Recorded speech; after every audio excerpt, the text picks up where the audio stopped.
All right, Leviticus 1, let's call this one without blemish because that literally comes from the text.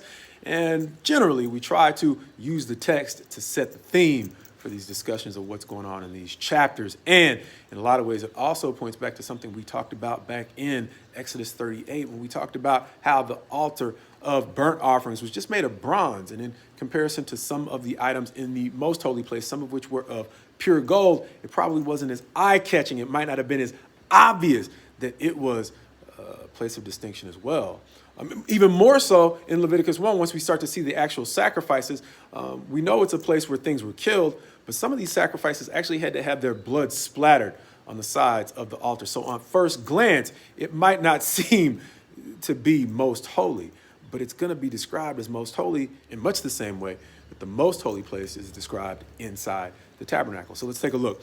Beginning at verse 3 of chapter 1, it is going to say, if his offering is a burnt offering from the herd, he shall offer a male without blemish. But they could also make offerings from the flock. Verse 10 talks about that when it says, if his gift for a burnt offering is from the flock, from the sheep or the goats, he shall bring a male without blemish. And so the things offered on this bronze altar were to be without blemish. We've already talked about that, but we didn't literally talk about the passages that say this is literally a most holy place as well. Backing up to Exodus 40, verse 10, I think we can see that though.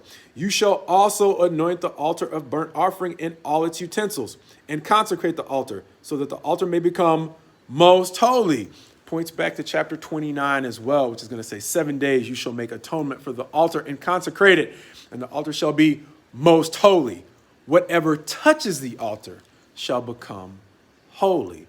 And so understand, it's literally saying that same phrase it uses for the most holy place inside the tabernacle where God was actually going to meet with Moses.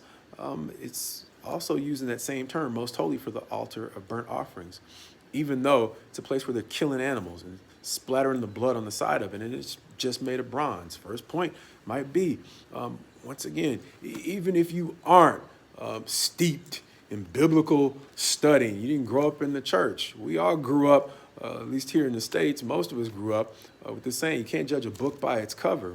And so just because this place is made of bronze and there's a whole lot of killing going on there, doesn't mean that it's not most holy, because it literally is.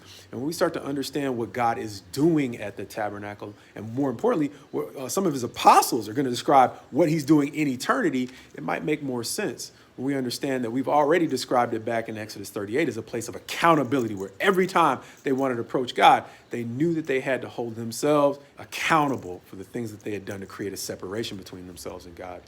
But see, accountability without love can be extremely cold. And what we're seeing here is what Paul is going to describe in 2 Corinthians as a ministry of reconciliation. That was literally his ministry. And in many ways, what we're doing in the church today is trying to overcome many of the ways we have taught rules without genuine affection. Because ultimately what this was about was a level of accountability that brought reconciliation. And that is the kind of teaching that Paul brought regarding his ministry, and not just his. He was out to make disciples, people who would do the same thing. In keeping themselves and others accountable, we're trying to make genuine reconciliation. And that in many ways, even though the Old Testament is described as the harsher portion of the Bible, the very structure in the nation of Israel that first started out their travels with God was a structure that was based on reconciliation.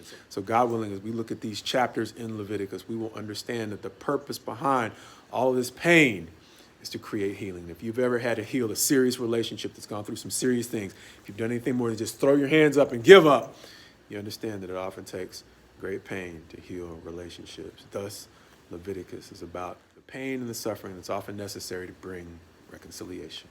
God's best to you as you go forward in him.